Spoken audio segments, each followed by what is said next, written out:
everyone. You're listening to The Future of Food Is You, a production of the Cherry Bomb Podcast Network.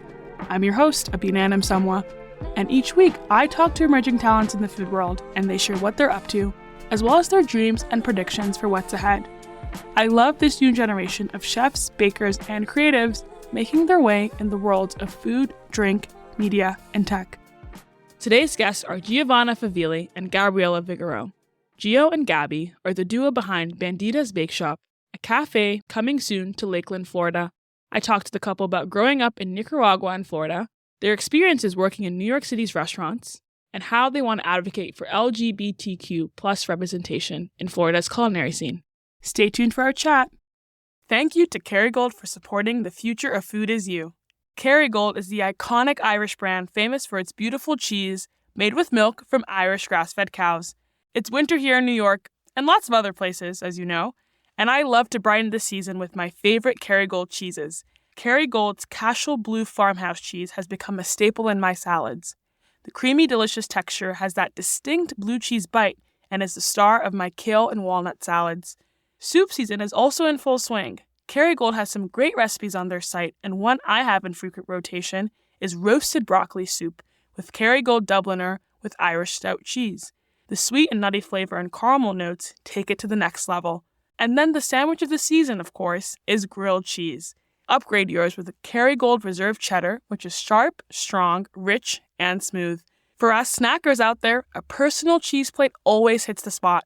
Kerry Skellig, a rich and tangy sweet cheese, pairs perfectly with tart apple slices, your favorite crackers, or a pickle or two.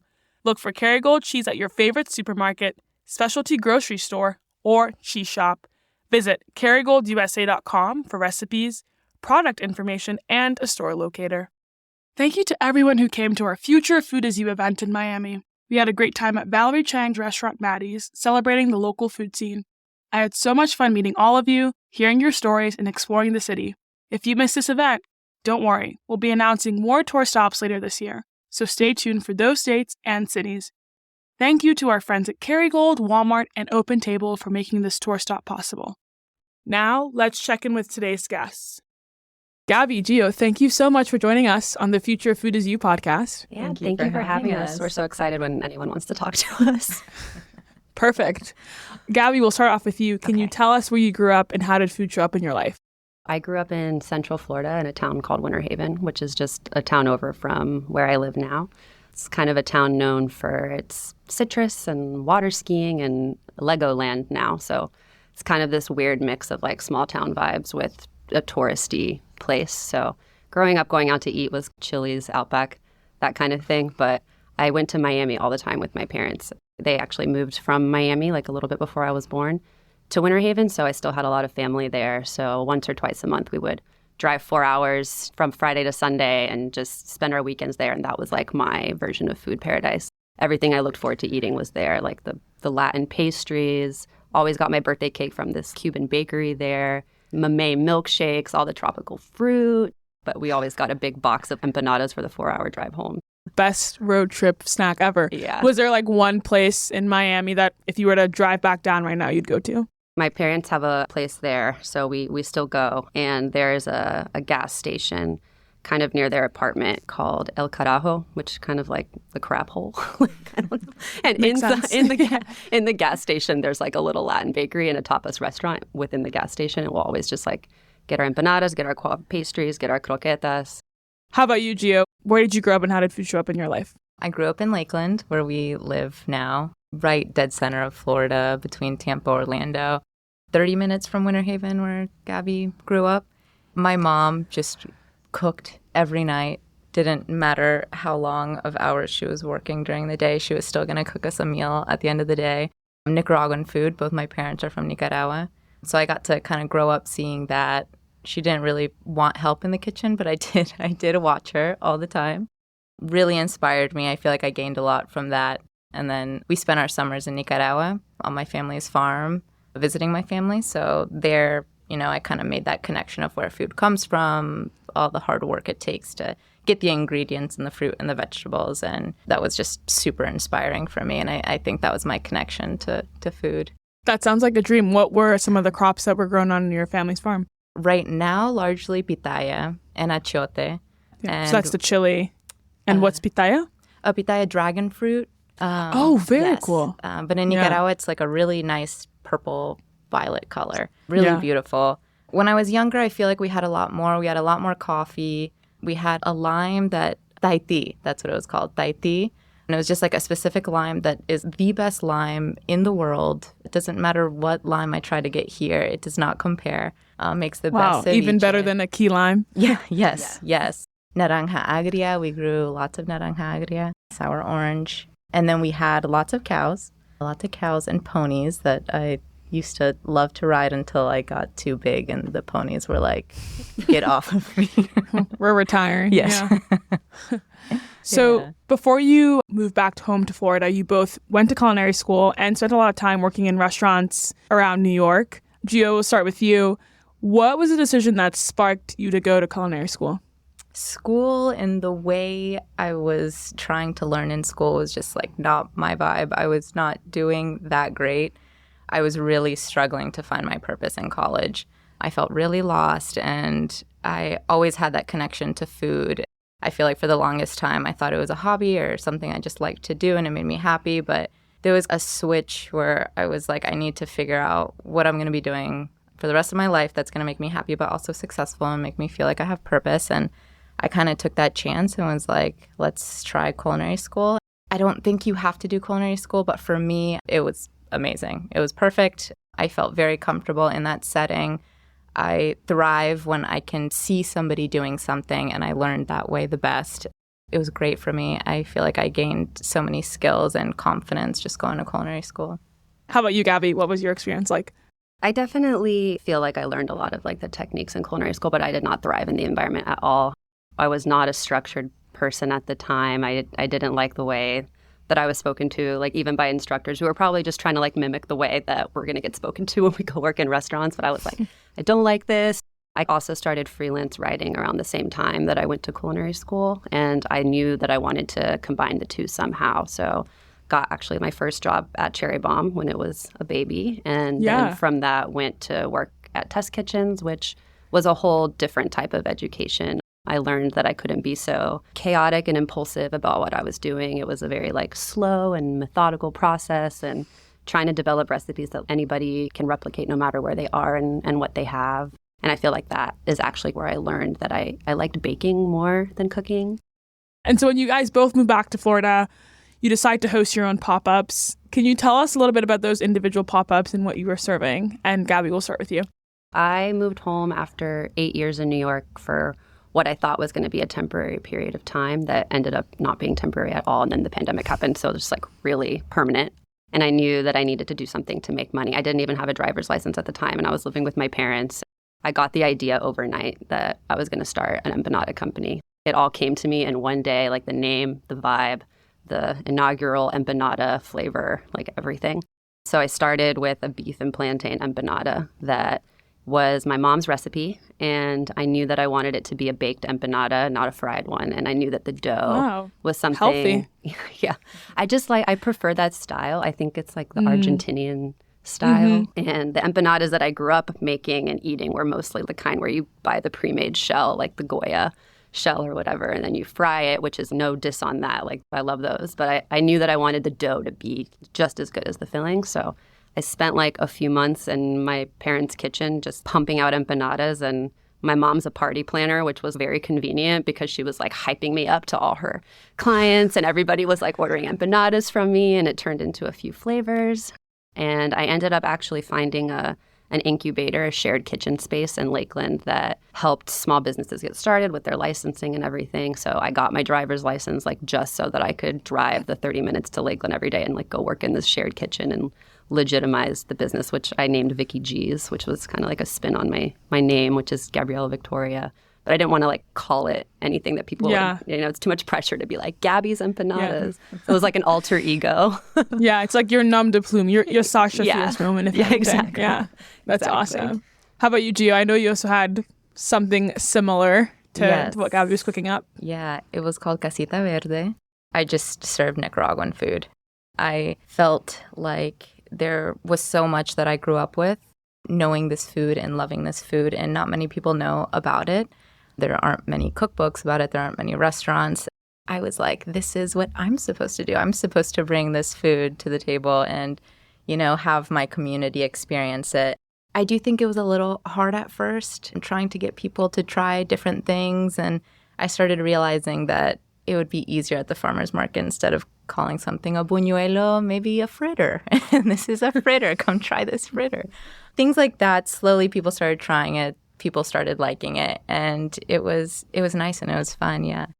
You find like living together, you're both kind of working on your individual projects and it kind of sparks like, hey, you're baking, I'm cooking, like, why don't we decide to do something together? So you decide to open this new bakery. Gio, can you tell us a little bit about what sparked the decision to open the bakery and work on this project together?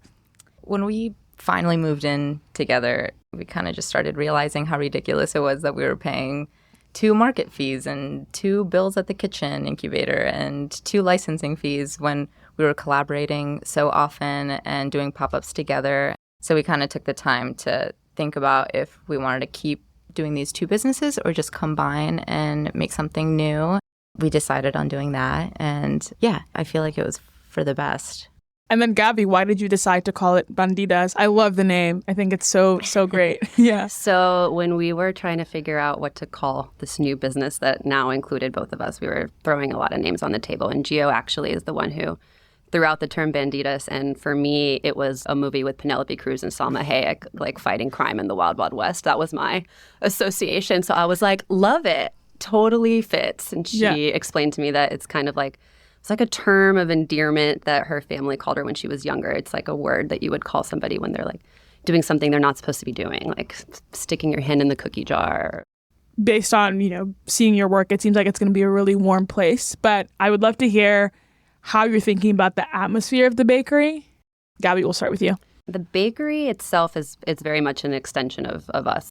We're planning on filling it with plants and art and just things that are very personal to us.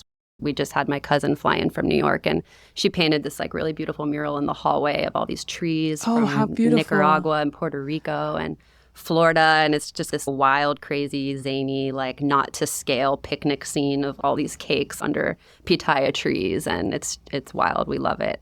And yeah, I feel like the menu just reads like a biography of our lives. There's a lot of family recipes that have made their way to the menu, things that we learned in New York, dishes that we have developed for previous jobs, and then a lot of things that we're trying to recreate from memory where we don't even have any written recipes for them. A lot of the recipes that Gio tries to describe to me from Nicaragua, like there's no written representation of them anywhere, and she describes it, and we try to develop it based on a memory. And I've obviously never had these things, so I just think it's all delicious. It's just all really personal, and I think that we have a big focus on seasonality with our baking, which is something that we're still trying to get people to be more open-minded to, because it's one big, hot, swampy season around here, and people tend to lean towards more like convenience and uniformity in their diet, and they don't understand like why we don't have something in the summer that we have in the winter when like you can still buy those things. And it's just something that we're trying to open up people's minds to, and something we miss a lot about New York.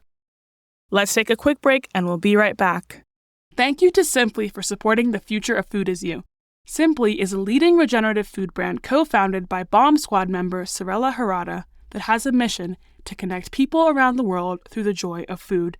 Simply sources grains, beans, legumes, oils, spices, and superfoods directly from farms throughout South America and Europe.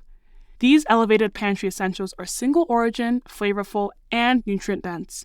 Plus, they benefit producers, people, and the planet. I love a mission-driven food company and admire Simply's commitment to restoring flawed food systems and preserving Mother Earth for future generations. These products are well loved by home cooks and chefs and are sold in some of your favorite grocery stores across the country, like Whole Foods. Plus, their ingredients are used in restaurants, meal kits, meal delivery services, and more. Try some of their regenerative, organic, certified products, like their gigante beans sourced from Castoria, Greece, in your next winter soup or veggie stew, their Peruvian chia seeds in the chia seed pudding, or their Andean Valley chickpeas blended into a delicious hummus. Simply products are a sustainable way to experience flavors from around the world on your plate. Visit eatsimply.com to read more about their mission, learn where their farms are located, see their full product catalog, and find them in a retail store near you. That's ESIMPLI.com. What have been some of the most challenging parts of the business, and what have been some of the most rewarding parts of the business? And maybe we'll start with Gio. I think people have tried to pigeonhole us into one specific thing, or tell us what we should be making, or tell us how our business should look, or what the vibe should be. Or there's so much pressure around that, and I feel like it was hard and has been hard to have people trust our vision. I'm not quite sure what the disconnect there was, but I feel like that was the biggest challenge we had, was just having people trust our vision, and that we kind of knew what we were doing, even if we didn't really. We did for the most part, and we trusted that whatever we were going to make was going to be great. The journey it took forever, to get to this point, it feels like. And I'm so glad we got over those challenges. It makes it that much better to look back at the journey and see how far we've grown and how we were able to face those people trying to pigeonhole us and push forward and advance. Well then, Gabi, I guess I'll put this question to you. What advice would you give to someone who is facing a similar challenge, and how do you ignore the naysayers and just focus on what you really want to build? I think for us, we just find somebody who understands your vision to the core that you can lean on, and luckily that's built in for us. I always had Gio, and she always had me, and we have our families, and I feel like a lot of the naysaying has come from people believing that we lack a concept, and that hurts when your product is so personal to you, because it sounds like you're not enough.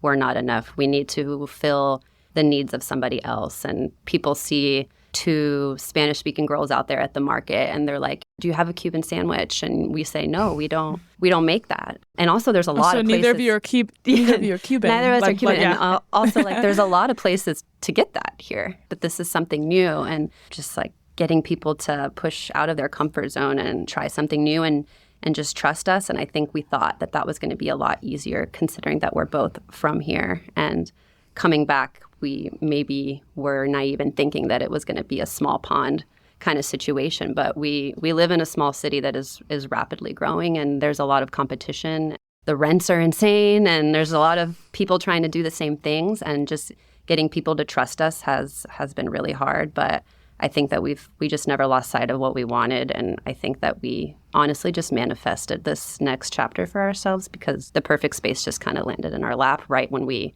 were about to throw in the towel. So it was kind of like a sign from the universe, to keep going. Yeah. Another reality of running a business is raising capital. It's no joke, and especially for a brick-and-mortar space. I'm curious how you guys were able to raise the funds for the space, and how did you sort of lean on each other for support as you were getting, money to sign a lease and work on a build, or bring other people into the process to help make your dream happen? I mean, when we tell you that the Bandidas is a family business, we mean that in every sense of the word. Every member on both sides of our family has thrown so much money and time into building our legacy of this bake shop. We have our moms cleaning probably right now, while we're here in the shop. Our dad's doubling as accountants. We have our brothers-in-law building our pastry counter and our furniture for the shop. It's very scrappy, and our entire family is involved. At the end of the day, we don't trust anyone else. There was a time when we were considering having investors, but it's just nobody gets the vision like family. And when you are lucky enough to have a family that is supporting you and helping you achieve your dreams, that's just amazing. So we wouldn't be here without them. And we've also been looking for a really long time, so we had the opportunity to save, and we're in a strip mall, so the rent is not that bad. We love a strip mall bakery situation. I'm just amazed at how much time you guys have in the day, because you're working on the business, but then you both also have your own literary projects. I know, Gabi, you had some experience in editorial, and you have your Substack, Cool Beans, and Gio, you have your zine, Paloma. I want to learn more about how both of these projects are inspiring you right now when it comes to what you're working on. Gio, we can start with you. I started Paloma during the pandemic. I had just moved back from New York, and there was literally nothing I could do. I did not have a job anymore. I was living with my parents, and we couldn't even leave the house. So I was like, what a perfect time to start this zine that I've been wanting to do. And honestly, living in New York inspired it. I used to go to this bookstore called Quimby's on Metropolitan Avenue, and they had a huge selection of zines, and I got obsessed. This little photocopied book just had this huge expression of voices that you don't really get to hear all that much. And it was just so authentic and unique. I just thought it was fun. And I was like, I feel like this would be something I would really enjoy putting my thoughts and creativity into. And I started it, literally stamped every cover, stapled everything.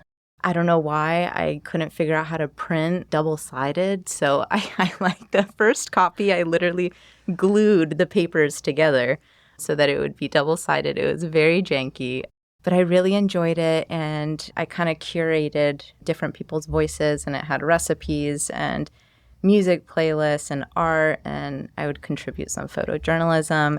Gabi would contribute poems and writing. Gabi's an amazing writer.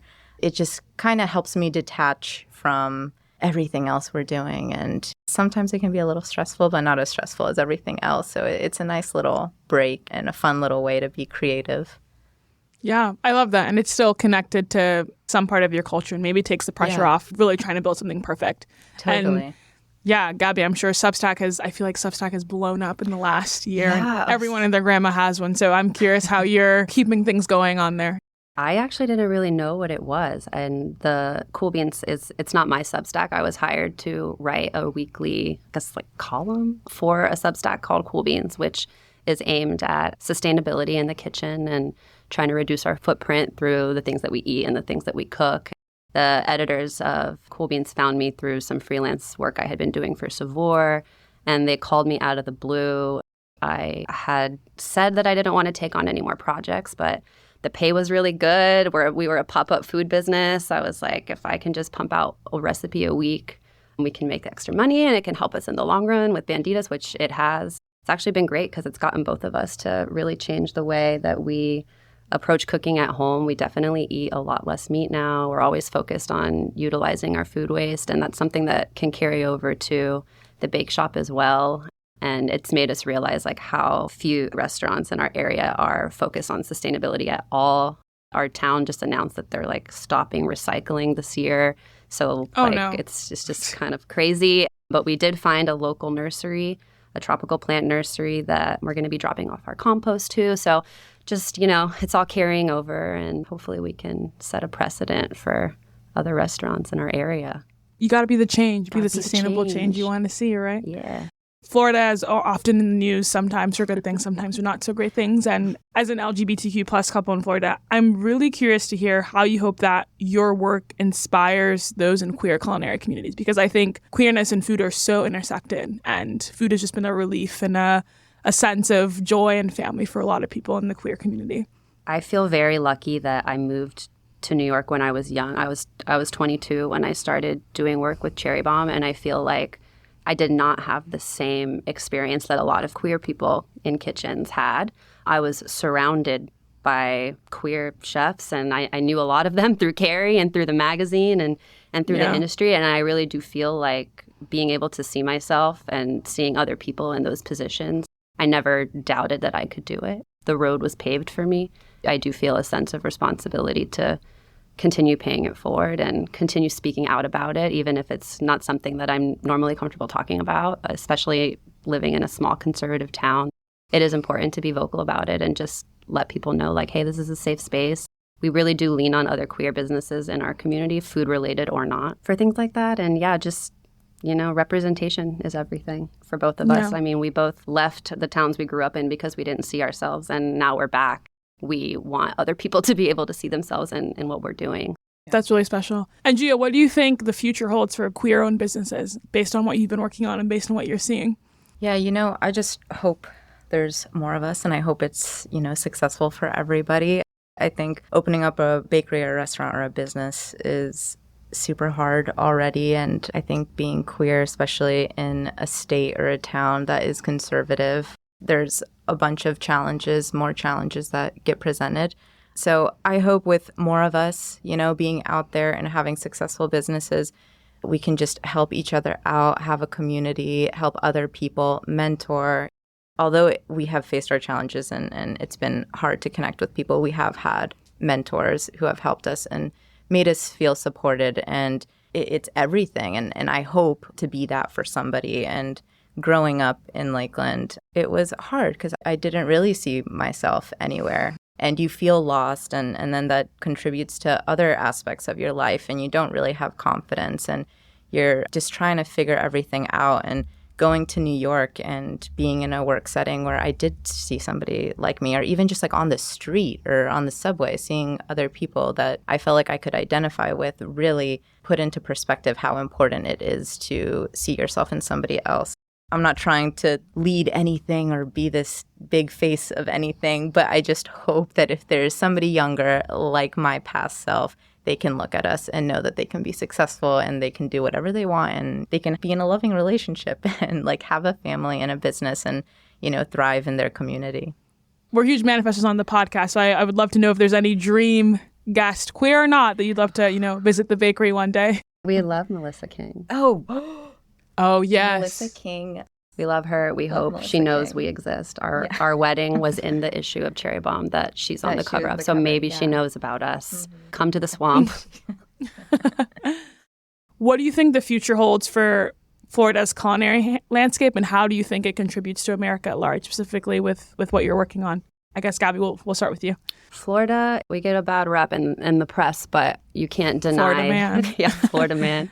You can't deny that our food history and culture is very rich, very diverse. And I mean, in North Florida, you have a lot of crossover from the Deep South. So you have a lot of soul food and Southern food, Creole food. And where we live in Central Florida, it's very produce driven. We love a strawberry fair, a strawberry festival, an orange fair. We love that. And then, of course, in South Florida, you have just all the beautiful Latin cuisine and just immigrant cuisine. And I feel like what's kind of sad is that you start to see, this is a very touristy state. And in Miami, I feel like especially you're starting to see like a lot of these big restaurants from New York like come and open new restaurants in Florida. And it's kind of turning into this thing. And all the smaller restaurants can't really survive, raising rents. And I hope that the future of Florida looks like people coming here and seeking out those smaller businesses and not just like the hot, trendy third location of a restaurant that's not from Florida. And it's like the Vegas yeah, exactly. of it all. Yeah. Yeah, so that's what I hope the future looks like. How about you, Gio? Yeah, ditto. Love it. Yeah. We're still redeveloping our love affair with Florida and what that means to us. We're very much in the process. Yeah. Yes. I'm always so fascinated by, you know, couples that live together, work together, build businesses together. I would love to hear, you know, how do you guys take care of yourself outside of working on Bandidas?